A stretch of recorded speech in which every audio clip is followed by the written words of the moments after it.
Assalamualaikum, this is Seher Amir from InstaCare, and today we have Dr. Irfan Ahmed Chaudhary with us. Dr. Irfan is a consultant orthopedic surgeon.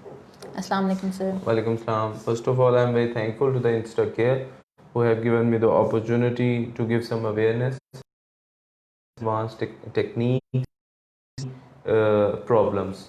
In every age group, younger, older, we will be discussing that. Okay, sir. First of all, a brief introduction of yourself. Well, practice. मैं doctor Irfan हूँ, मैं consultant surgeon हूँ, मैं Mayo hospital private practice में मैं mid city hospital jail road और Latif hospital Allah Chowk Johar town में practice करता हूँ. The main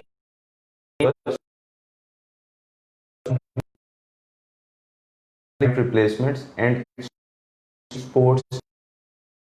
Apart from that, I have written 2 books on orthopedic surgery जो अल्हम्दुलिल्लाह of outside the country पढ़ी जाती हैं. So I am doing some work in sports injuries and their best and advanced technique surgeries. ठीक है. Since our topic is knee diseases, तो हम पहले old age में knee diseases को discuss कर लेते हैं. Yes, we can. So old age में डिजेनरेटिव नी डिजीज़ के सिम्टम्स साइंस क्या होते हैं? वेल अब जैसे ओल्ड एज में अगर हम नीज़ की बात करेंगे तो हर बंदा ओल्ड एज को हमारी पॉपुलेशन में 55-60 के करीब से ओल्ड एज कंसीडर करना शुरू कर दिया जाता है as the life expectancy in our subcontinent region. लेकिन फॉरेन कंट्रीज में आप 70-80s में ले जाते हैं. So main concern when people come to us with their knee problems, घुटने के इशू, तो उनको यही मसला होता है कि घुटने में डीजनरेटिव, घुटनों का घिस जाना, घुटनों में स्पेस कम हो जाना, घुटनों में इजाफी हड्डियों का बन जाना, हड्डियों की चोंचें निकल आना. सो उनके बहुत सारे डिफरेंट कॉजेज होते हैं. पहले जैसे हम साइन एंड सिम्टम्स डिस्कस करते हैं. सो सबसे पहले तो साइन और सिम्टम में जो होता है पेन, पेशेंट की कंप्लेन ये होती है कि मुझे दर्द बहुत है. आपके पास दर्द से आएगा, बेंड नहीं कर सकता, मैं ज़मीन पे नहीं बैठ सकता.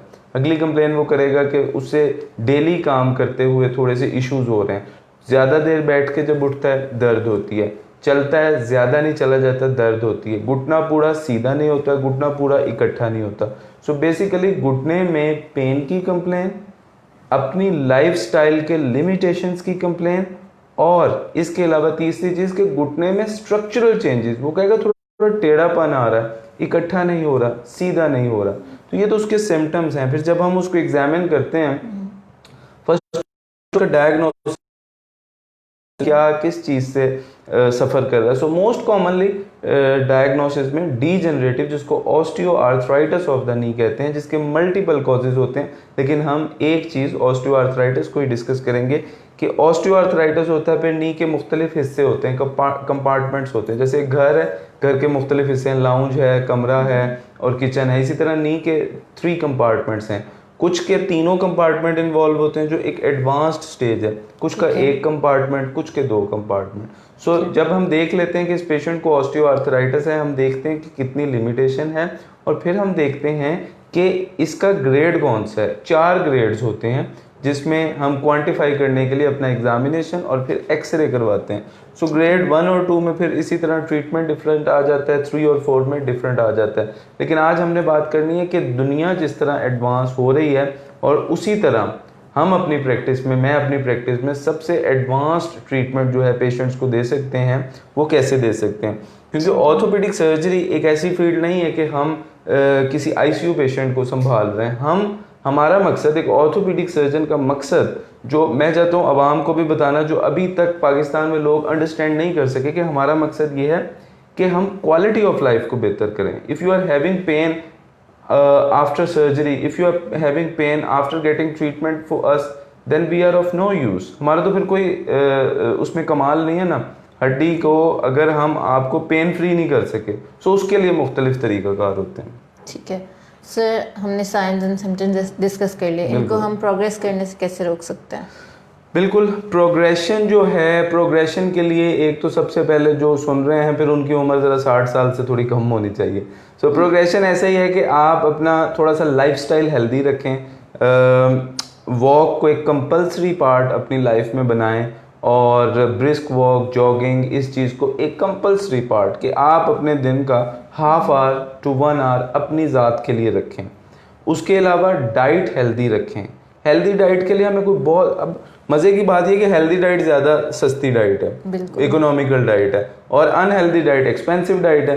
So if you avoid all the junk food और सिर्फ आप दिन में एक हिस्सा अपना डेयरी प्रोडक्ट्स का रखें, दूध का रखें। ख़वातीन को तो बहुत ज़्यादा ज़रूरत है क्योंकि मल्टीपल चीज़ें हैं, प्रेगनेंसी है, फिर लैक्टेशन है, फिर उसके बाद मीनोपॉज हो जाता है तो हार्मोनल इश्यूज़ हैं, तो उनको ज़्यादा ज़रूरत है। डाइट थोड़ी हेल्दी, लाइफस्टाइल थोड़ा सा अपना उसमें एक्सरसाइज रखें। सो इसकी प्रोग्रेशन ऑटोमेटिकली कम हो जाती है जो नी ऑस्टियोआर्थराइटिस है। और अगर आपको कोई इंजरी होती है, कोई लिगामेंटस इंजरी होती है, उसका बर वक्त इलाज करवाया जाए। अगर आप इलाज डिले करते हैं, लोग आते हैं कि जी ये पट्टा टूट गया था, मैंने इसका इलाज नहीं कराया, उसका नुकसान ये होता है कि उस वक्त दर्द बर्दाश्त की, उसकी वजह से घुटने में स्ट्रेस हुआ, घुटने में बायोमैकेनिक्स चेंज हुई, लोड बेरिंग आपकी जो है वो डिफरेंट हो गई, उसकी वजह से नी में ऑस्टियोआर्थराइटिस डेवलप हो गया। ठीक है सर, कौन सी ऐसी स्पेशल कंडीशंस हैं जिनमें हमें ज़्यादा केयरफुल होना चाहिए, ज़्यादा एहतियात करनी चाहिए?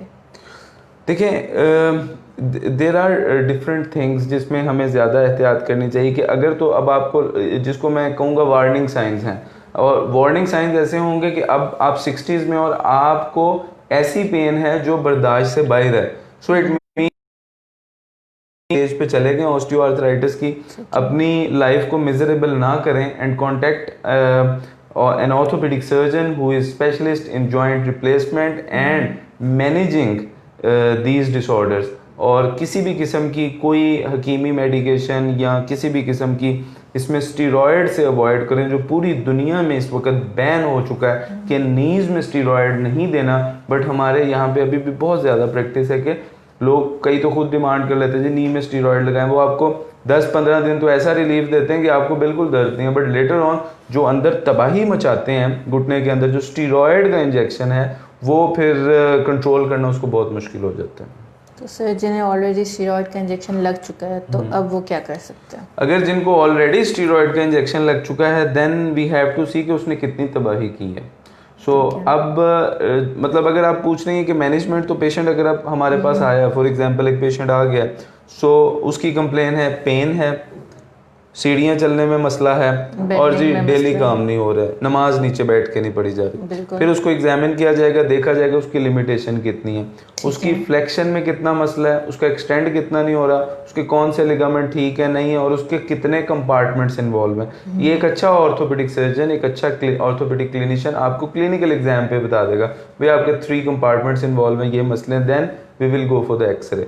जब एक्सरे आ जाएगा फिर ऑर्थोपेडिक सर्जन आपको बताएगा आपका ग्रेड ये है, ग्रेड 1-2 है और 3-4 है। अगर ग्रेड 1-2 है, फिर हमारे पास डिफरेंट ऑप्शंस हैं जो हम मोस्ट एडवांस्ड ऑफर करते हैं। उसमें डिफरेंट किस्म के इंजेक्शंस हैं जो हरगिज़ भी स्टीरॉयड नहीं हैं। वो डिफरेंट किस्म के इंजेक्शंस हैं जिनमें मुख्तलिफ एडवांसमेंट आई हैं। कुछ इंजेक्शन ऐसे हैं वो 3-4 इंजेक्ट किए जाते हैं, लेकिन सिर्फ ग्रेड 1 और 2 में। 3 और 4 में हम पेशेंट को बता देते हैं कि इसमें इंजेक्शंस का रोल नहीं है। सबसे पहले वो डिफरेंट किस्म के इंजेक्शंस हैं, PRPs आ जाते हैं, हाइलोरोनिक एसिड आ जाता है, और डिफरेंट किस्म के अभी इंजेक्शन लगाए जा रहे हैं। हमारी पॉपुलेशन में अभी PRP के नी में उतने अच्छे रिजल्ट्स नहीं आ रहे हैं। रिसर्च हो रही हैं, पब्लिकेशंस हो रही हैं, I am also involve in multiple researches, but personal मेरा ओपिनियन है कि अभी PRP के नीज में इतने अच्छे रिजल्ट्स नहीं आए। बिल्कुल हाइलोरोनिक एसिड वाले इंजेक्शंस के फिर भी अच्छे रिजल्ट्स हैं ग्रेड 1 और 2 में, but never go for steroid. You must tell your orthopaedic clinician I don't want steroid, that is a very remote technique और डिस्ट्रक्टिव है। तो मोस्ट एडवांस में ग्रेड 1-2 में हम एक तो ऑफर कर देते हैं उसको एक इंजेक्शन, उसके साथ ही कुछ लाइफस्टाइल मॉडिफिकेशन। देखें, अब ग्रेड 1-2 आ गया, हमने बता देना कि जी अब आपने ये लाइफस्टाइल मॉडिफाई करना है। You have to change your lifestyle. आपने सीढ़ियाँ सिर्फ ज़रूरत के वक्त चढ़नी है, आपने अपनी नमाज कुर्सी पे पढ़नी है, आपने वॉशरूम कमोड यूज़ करना है, आपने अपने नीज़ की फिजियोथेरेपी करनी है जितनी आपसे बियर हो सके, और उसके अलावा आपने ज़मीन पर बैठने की कोशिश नहीं करनी। ज़मीन पर बैठने वाले काम बंद कर दिए जाते हैं जब नी में ऑस्टियोआर्थराइटिस स्टार्ट हो जाए। और उसके अलावा कुछ रेमेडीज़ हैं जो मैं अपने पेशेंट्स को एडवाइस कर रहा होता हूँ, और अल्हम्दुलिल्लाह बड़े अच्छे रिजल्ट्स भी आते हैं। ये सारे का जब कॉम्बिनेशन चलता है, मेडिसिन का कोई बहुत ज़्यादा रोल नहीं होता, यही मैं उनको एडवाइस करता हूँ कि सिर्फ 1 या 2 गोली दे दी जाती है, इससे ज़्यादा मेडिसिन नहीं दी जाती। ज़्यादा दवाइयाँ लेके आप अपने मैदे ख़राब करते हैं और तेज़ाबियत करते हैं। आइस पैकिंग, कोल्ड पैक्स जो हैं उनके बहुत अच्छे रिजल्ट्स हैं नीज़ में, जिसको हम दूसरी ज़बान में ठंडी टकोर भी कह देते हैं। साथ हम ये एडवाइस कर देते हैं, और दूसरा उसके साथ एडवाइस कर देते हैं नी कैप्स।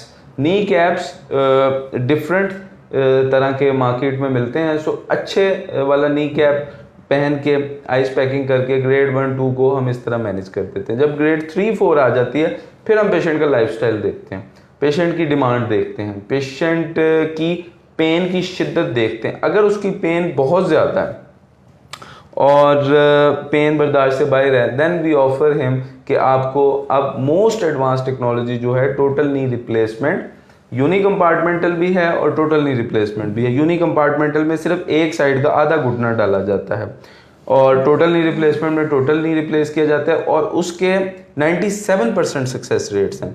हमारी पॉपुलेशन में बहुत ज़्यादा एम्बिग्विटीज़ पाई जाती हैं, पीपल आर अफ्रेड कि हमने टोटल नी रिप्लेसमेंट नहीं करानी, but in whole world this is the most advanced technique, और पेशेंट के लिए बिल्कुल। इसमें इशू सिर्फ ये है कि कुछ पेशेंट्स जिसमें कुछ अच्छे रिजल्ट्स नहीं आते, they are not being guided properly, because surgery is not the 100% solution. Surgery के बाद 1 मंथ एग्रेसिव फिजियोथेरेपी ये बहुत ज़रूरी है। सर्जरी के बाद वाला 1 मंथ बहुत ज़रूरी है, और एक अच्छा सर्जन हमेशा अपने साथ एक बहुत अच्छा फिजियोथेरेपिस्ट जो पेशेंट की केयर कर सके रख के 1 मंथ बाद उसको बिल्कुल जो है वो उसके पेन फ्री लाइफस्टाइल पे वापस लाने की कोशिश कर देता है। सो टोटल नी रिप्लेसमेंट का दुनिया में 97% सक्सेस रेट है। बिल्कुल ये सर्जन टू सर्जन वेरी करता है।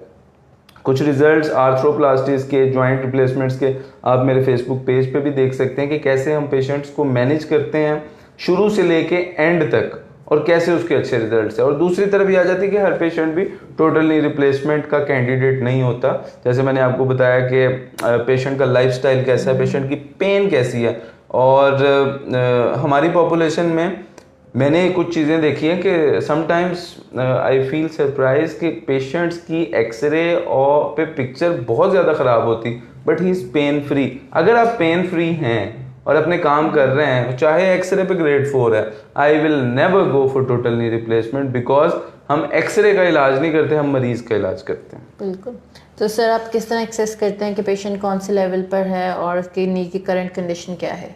बेसिकली जैसे मैंने बताया कि 2 ही चीज़ें हैं, एक क्लिनिकल एग्जामिनेशन और दूसरी चीज़ है क्लिनिकल एग्जामिनेशन करके एक अच्छे ऑर्थोपेडिक क्लिनिशियन को क्लिनिकल एग्जामिनेशन करके 99% फाइंडिंग्स पता चल जाती हैं। बाकी सारी एक्सरेज और ये बाकी चीज़ें उनको फर्दर कंफर्म करने के लिए और क्वांटिफाई करने के लिए होती हैं। सो इसीलिए पेशेंट को देखना बहुत ज़रूरी है, और बजाय पेन में रहने के ऑर्थोपेडिक सर्जन से कांटेक्ट करके आप अपनी ज़िंदगी पेन फ्री कर सकते हैं। ऐसी कोई भी अब एडवांसमेंट्स जिस तरह आ रही हैं, ऐसी कोई चीज़ें नहीं रह गई जिसके इलाज ना हो। आप एक पेन फ्री ज़िंदगी गुजार सकते हैं, और ये बिल्कुल मुमकिन है। डिफरेंट मोडेलिटीज़ हैं, जैसे मैंने आपको बताया, कॉम्बिनेशंस हैं, सर्जरीज़ हैं, इंजेक्शंस हैं, और दोनों के बगैर वैसे भी हैं। कुछ आपको चीज़ें समझा देना जो मैंने बताई हैं। ठीक है सर, एक हमारी पॉपुलेशन में एक फोबिया है या एक डर है कि नी रिप्लेसमेंट के बाद हमारी नी बिल्कुल काम नहीं करेगी, या इस तरह के जो हैं मिसकंसेप्शंस हैं, तो उन्हें आप किस तरह दूर करते हैं, उन्हें आप किस तरह एक्सप्लेन करें? बिल्कुल फोबिया है, मिसकंसेप्शन है, बट आई वुड से कि कहीं ना कहीं लोग इस मामले में ठीक भी थे, because there were issues with the expertise. और जब भी आप अपना घुटना रिप्लेस होने जा रहे हैं, यू मस्ट नो कि आपको डाला जाने वाला पुर्जा कौन सा है। आपको जब जो ऑर्थोपेडिक सर्जन पुर्जा डाल रहा है उसके कुछ रिजल्ट्स देख लें, और उसके अलावा आप खुद पहले अवेयरनेस हासिल करें। अपने ऑर्थोपेडिक सर्जन से, क्योंकि मेरा तरीकाकार है जब किसी का घुटना रिप्लेस करना है उससे सबसे पहले बैठ के सिटिंग करके आधे पौने घंटे का सेशन करके उसको ये बताना है कि घुटना डाल के आपकी ज़िंदगी ऐसे होगी सर्जरी के बाद। कुछ लोगों की सर्जरी हो जाती है और वो जाके सीधा ज़मीन पे बैठ जाते हैं चौकरी मारकर, और 6 महीने में उनको इश्यूज होते हैं, आ जाते हैं वापस। तो फिर उनको बताया जाता है कि आपको तो ये बैठना ही नहीं था। असल इशू ये है कि पेशेंट के साथ बैठा जाए, डिस्कस किया जाए कि आपका ये लाइफस्टाइल आगे होगा, आपकी इस सर्जरी का सक्सेस रेट ये है, उसको सारे इफ्स एंड बट्स बताए जाए। एग्जैक्टली। सो जो वो लाइफस्टाइल मॉडिफाई कर सकता है, सो उसमें रिजल्ट्स उस तरह के होंगे। एक ऑफिस वर्कर और एक किसान जो काम कर रहा है, दोनों में अगर मैं एक ही नी डालूंगा और दोनों जाके अपना काम करेंगे तो रिजल्ट्स दोनों के बहुत डिफरेंट होंगे। ऑफिस वर्कर को आप देखेंगे वो कहेगा मुझे तो नी रिप्लेस करा के बिल्कुल सुकून है, मैं अपने सारे काम कर रहा हूँ। लेकिन अगर आप उस किसान को, उस जमींदार को नहीं बताओगे कि ये काम ना करो, फिर ये घुटने ज्यादा अच्छे चलेंगे, क्योंकि इनकी एक लाइफ एक्सपेक्टेंसी है। सो वो that is around 10 to 15 years, but some implant providers they claim 15 से 20 साल भी।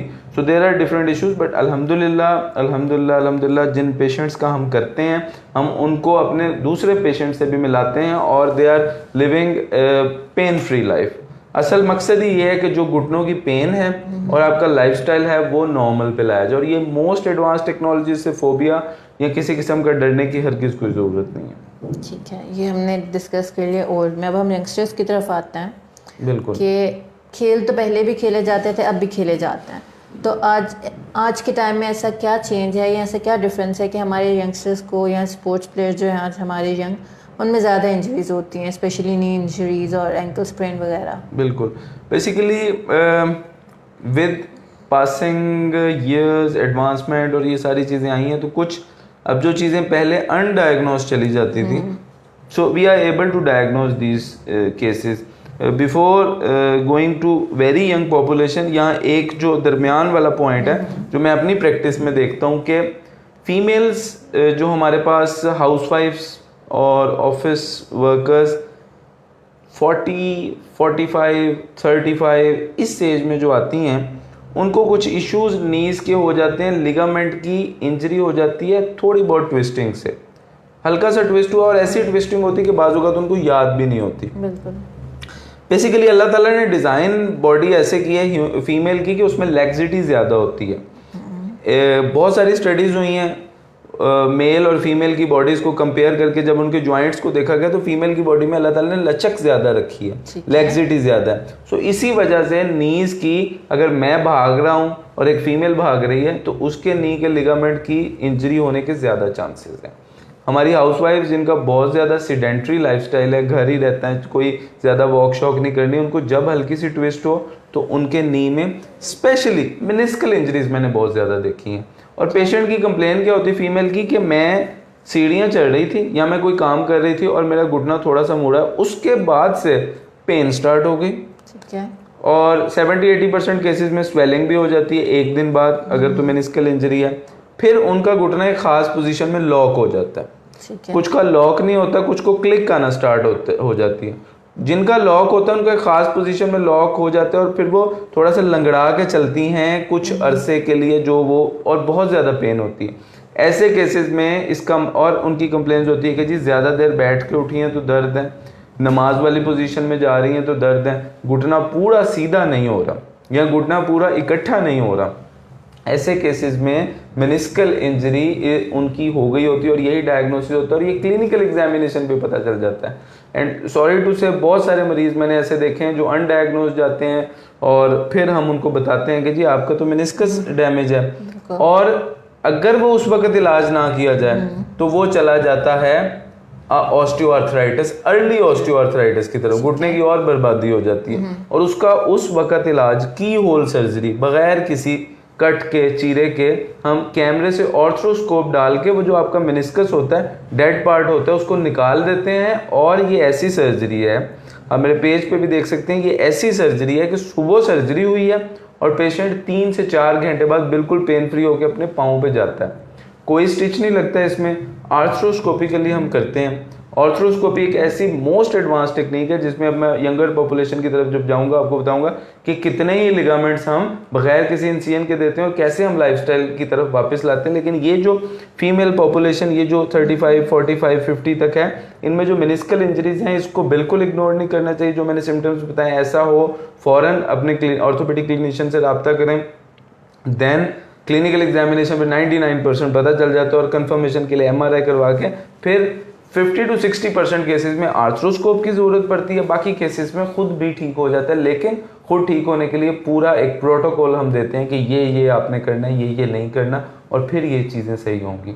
लेकिन अगर सर्जरी भी आपको आर्थ्रोस्कोपी भी एडवाइस की जा रही है तो वो इतनी एडवांस टेक्नोलॉजी है कि उसमें ना कोई इंसिजन होता है, ना कोई आपको स्टिच लगता है, और अगर ठीक हुई हो सर्जरी तो सर्जरी के 3 घंटे बाद आप घर चल के जाते हैं। और अल्हम्दुलिल्लाह हमारे पेशेंट्स ऐसे ही घर चल के जाते हैं, they are quite satisfied. Okay, तो सर हमारे नी के कौन से डिफरेंट लिगामेंट्स हैं जो इफेक्ट हो सकते हैं, जो डैमेज हो सकता है? बेसिकली अब हम यंगर पॉपुलेशन में ही नी लिगामेंट्स को ज़्यादा देखते हैं, क्योंकि ओल्डर पॉपुलेशन में तो फिर ऑस्टियोआर्थराइटिस आ गया। 40 इयर्स के बाद तो हम वैसे भी ये कुछ लिगामेंट्स नहीं रिपेयर या रिकंस्ट्रक्ट करते हैं।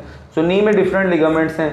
नी की रोटेशन को कंट्रोल करने के लिए, नी का आगे पीछे जाने के लिए। अब एक जो सबसे common young population sports person में हो जाता है एंटीरियर क्रूशिएट लिगामेंट, ACL।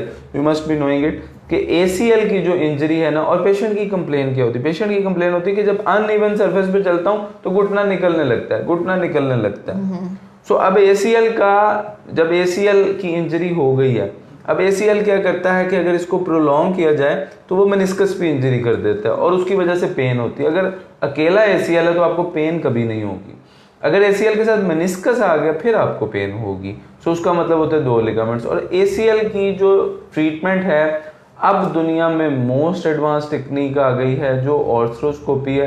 हरगिज़ कोई बहुत ज़्यादा रिवीजन की तरफ हम जा रहे हो तो और बात है, ओपन सर्जरी की तरफ नहीं जाना चाहिए।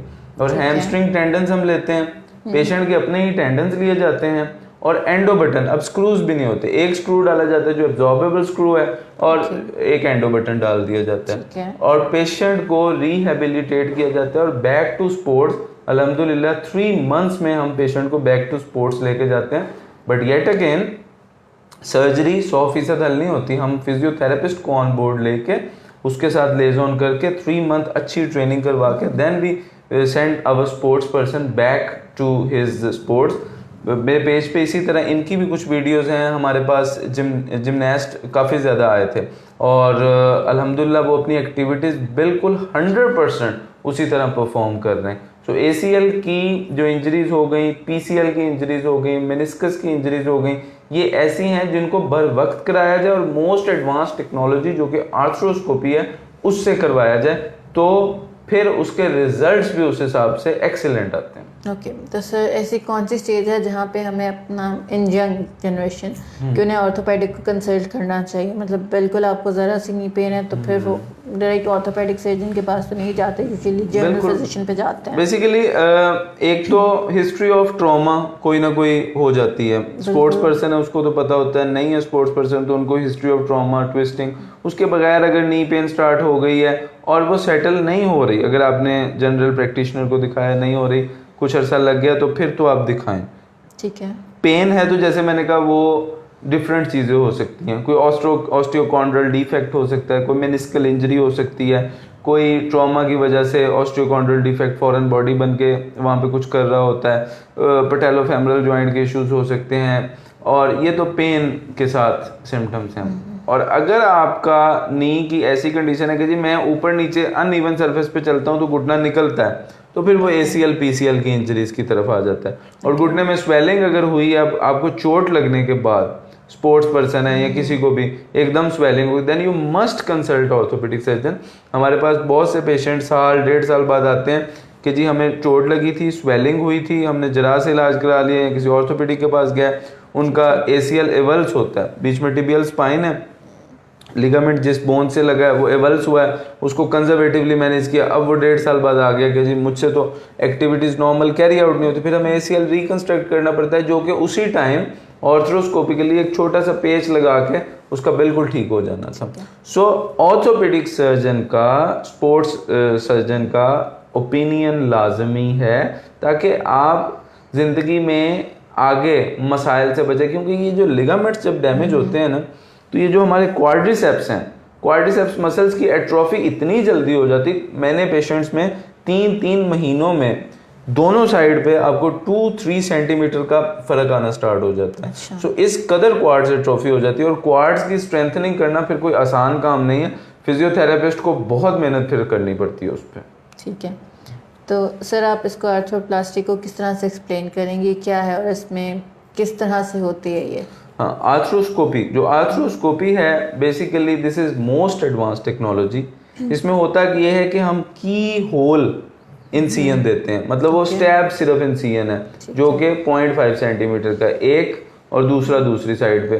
कैमरा से अंदर जाते हैं, पूरे नी का एग्जामिनेशन करते हैं। ठीक है। उसके बाद हम देखते हैं कौन कौन सा लिगामेंट टूटा हुआ है, ओके। कौन सा लिगामेंट हमने रिपेयर करना है, कौन से लिगामेंट अगर डेड है डिब्राइड करना है, और कौन से लिगामेंट को रिकंस्ट्रक्ट करना है। रिकंस्ट्रक्शन का मतलब है कि आपका एक मसल का टेंडन लेके और उससे हमने लिगामेंट बना के लगाना है। कुछ केसेस में स्क्रूज डालते हैं, लेकिन मैं कोशिश करता हूँ जिसमें एक स्क्रू डालना पड़े एब्जॉर्बेबल स्क्रू डालें, क्योंकि पेशेंट को बाद में मसाइल ना हो। ठीक है। और इस टेक्नोलॉजी की वजह से नी जॉइंट ओपन नहीं होता, इसलिए ऑस्टियोआर्थराइटिस जल्दी नहीं होता।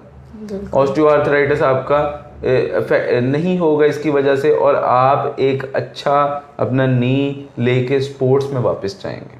ठीक है। सो बेसिकली आर्थ्रोस्कोपी जो है ये एक डायग्नोसिस प्रोसेस है। Basically this is both diagnostic as well as therapeutic. कुछ ऐसे नी के इश्यूज जो समझ नहीं आ रहे होते ना एमआरआई पे ना क्लिनिकल एग्जाम पे, बट द पेशेंट कंप्लेन्स। और बाजू का ये होता है कि एसीएल का मैंने एग्जामिन किया, मुझे लगा कि ये आधा टूटा है आधा बचा हुआ है, और पेशेंट कुछ एक्टिविटी कर सकता है, हम उसकी कुछ फिजियो करवा दें। एमआरआई भी यही कहता है, पर पेशेंट कंप्लेन कर रहा है, फिर हम उसके साथ बैठते हैं, डिस्कस करते हैं, भी हम जा रहे हैं आपकी स्कोप करने। This can be diagnosed, this is diagnostic, but it can turn into therapeutic. अगर हमें पता चला कि जी अंदर तो लिगामेंट टूटा हुआ है, तो हम उसको रिकंस्ट्रक्ट भी कराएंगे। So it is both diagnostic as well as therapeutic, and in most of the cases it is therapeutic. Okay, तो सर इसमें पेशेंट का सेटिस्फेक्शन रेट क्या है आर्थ्रोस्कोपी के बाद, और सेकेंडली पेशेंट को कैसे कन्विंस किया जाता है? क्योंकि ऑब्वियसली एक पेशेंट में फोबिया भी होता है, एक डर भी होता है, और उसको ये भी होगा कि एक सर्जिकल प्रोसीजर है, तो उन्हें कैसे कन्विंस करते हैं? Basically now it still depends कि किस पैथोलॉजी से आया। अगर वो वाली फीमेल हैं या वो एज ग्रुप है 35 to 55 जो इतनी सवियर पेन में, और उनका कोई बकेट हैंडल मेनिस्कल टीयर है, तो वो इस कदर पेन में होती हैं कि उनको बड़े हम आराम से तसल्ली से बता देते हैं जी की होल सर्जरी, और जितनी पेन में आप अब हैं, महीने से हैं, हफ्तों से हैं, आप सर्जरी के फ़ौरन बाद चल के जाएंगी। और मेरे जिस तरह पेशेंट्स की वीडियोस होती हैं, मैं उनको दिखा देता हूँ कि ये इस तरह है। एसीएल वाले पेशेंट की तो डिमांड है, उसको ज़रूरी है, उसने स्पोर्ट्स में वापस जाना है। और जो अच्छी बात यह है कि हमारे जो ये स्पोर्ट्स के या नी के लिगामेंट्स की इंजरीज वाले पेशेंट्स होते हैं, दे आर वेल एजुकेटेड, मतलब उनको थोड़ी अवेयरनेस होती है, पढ़ के आए होते हैं, उनको पता होता है जी। सो बजाय हम उनको बताएं, वो हमसे क्वेश्चन कर रहे होते हैं कि अच्छा आपने मेरा हैमस्ट्रिंग टेंडन लेना है कि मेरा आपने बीटीपी लेना है। और इसके अलावा पहले तो मुझे लगता था कि स्पोर्ट्स और पढ़ा लिखा बंदा जो है उसको पता हो, लेकिन अब मैंने देखा इवन कुछ लोकल क्लब्स जिसमें लोग इतने पढ़े लिखे नहीं भी हैं, उनको एसीएल के बारे में इतना कुछ पता है कि कुछ मुझे बड़ी एक दो पेशेंट्स ने मुझे अपनी वीडियोस बना के भेज के बताया जी ये देखें मेरा ये टेस्ट एसीएल करवाने के बाद फिर पॉजिटिव आ रहा है, तो मेरा एसीएल फेल हो गया। कुछ ऐसे केसेस थे जिनको बाद में मैंने एडवाइस किया, किसी और सेंटर से एसीएल हुआ था जो बाद में फेलियर हुआ। तो फेलियर की हम किसी और दिन बात करेंगे। एसीएल फेलियर हो जाए तो फिर वो पेशेंट के लिए भी बड़े मसाइल आ जाते हैं, तो इसलिए हम एसीएल करने से पहले पेशेंट को कुछ वीडियोस दिखा देते हैं, कुछ पेशेंट से मिलवा देते हैं। So we basically counsel them. Decision फिर भी पेशेंट का होता है, लेकिन जो भी अपने लाइफस्टाइल को बेहतर करने के लिए हम उनको बता देते हैं ये प्रोसीजर है। और जब पेशेंट को भी पता है कि मुझे कोई कट नहीं लगना, मुझे कोई इंसिजन नहीं देना, और मोस्ट एडवांस टेक्नोलॉजी से होना है। इंटरनेट पे अगर आप गूगल भी कर लें तो इससे अगली एडवांस टेक्नोलॉजी है ही नहीं। ये still now it is the end. मुस्तकबिल में कुछ भी आ जाए तो वो हमें नहीं पता, but till now it is the and. ठीक है सर, एक सेंस आपने कहा कि पेशेंट गूगल करके आते हैं, पेशेंट वीडियोस देख के आते हैं, तो वो आपका जो रियल टाइम प्रोसेस है उसको वीडियो से कंपेयर करते हैं। तो फिर आप उनको किस तरह एक्सप्लेन करते हैं, मतलब उनमें वो ज़्यादा चीज़ बढ़ जाती है ना कि ज़्यादा हार्मफुल है या ज़्यादा पेनफुल है? तो नहीं, बेसिकली बात वो ये कि हम वीडियो या कोई भी ऐसी चीज़ जो हम दिखाते हैं वो पेशेंट को हमें भी पता होता है कि कोई ऐसी चीज़ आप ना तो रियल टाइम पेशेंट सिखा रहे हैं ना, पेशेंट्स अक्सर यूट्यूब से खुद वीडियोस देख कर आते हैं। तो यूट्यूब पे भी डेफिनेटली अच्छे रिव्यूज़ वाली वीडियोस होती हैं, और अगर आप देखें तो ऐसा नहीं है, अगर आप सर्च करें तो आपको बहुत कम डेफिनेटली हैं, वो भी 5-10% ऐसी वीडियोस होंगी जिसमें people will share their bad experience, but 90% of people they will share that we have gone through this procedure and it was an excellent, we are back to sports and all that. तो क्योंकि हमारे तो यहाँ कम trend है अभी, हम कुछ लोग मार्केट में ये कर रहे हैं, लेकिन दुनिया में बहुत ट्रेंड है कि वो अपने पेशेंट्स की वीडियोस बना के अवेयरनेस के लिए कि देखें जी ये मेरा पेशेंट कैसे लाइफस्टाइल पे वापस आया, तो हम भी ऐसे ही करते हैं, पेशेंट की वीडियो बनाते हैं तो देखें जी कैसे पेशेंट अपनी लाइफ में वापस आया। ठीक है सर, कोई मैसेज जो आप हमारे प्लेटफॉर्म के थ्रू देना चाहेंगे? मैसेज मैं यही देना चाहूँगा कि आप ऑर्थोपेडिक सर्जन का मकसद आपकी क्वालिटी ऑफ लाइफ बेहतर करने का है। आप अपना क्वालिटी ऑफ लाइफ किसी भी कीमत पे कॉम्प्रोमाइज़ ना करें, ऑर्थोपेडिक सर्जन से कंसल्ट करें, और एक चीज़ कि अपना इलाज मोस्ट एडवांस्ड टेक्नोलॉजी से कराएं, कन्वेंशनल मेथड से हरगिज़ ना कराएं, अपने ऑर्थोपेडिक सर्जन से डिस्कस करें and refuse conventional treatments unless कोई इंडिकेशन आप में, कोई पेशेंट में कोई ऐसा इशू है। और अगर आप मुझसे रब्ता करना चाहें तो यू आर मोस्ट वेलकम।